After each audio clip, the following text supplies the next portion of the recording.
Baka magulo na naman si Panyang. Hindi ko sure kung okay ba siya sa lahat ng ingay namin. Okay lang yan eh, Iba. Nandito kami para kay Panyang. Kung kailangan niya ng tahimik na lugar, tutulungan namin siya. Tama, Eva. Kung gusto mo niya ng space, ayos lang yan. Tutulungan ka namin maging komportable. Alam mo, di naman siya masama o galit. Minsan, gusto lang niya ng kalbado. Huwag kang mag-alala, nandito kami. Oo, nandito tayo lahat para kay Panyang, hindi siya mag-iisa.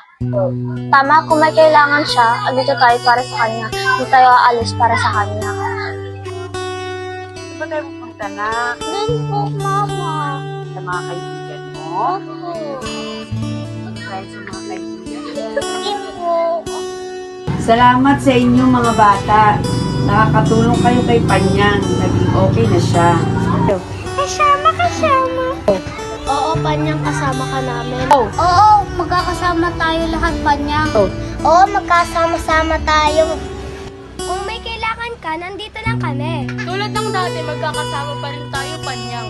At magkakasama tayong lahat. Salamat mga kaibigan.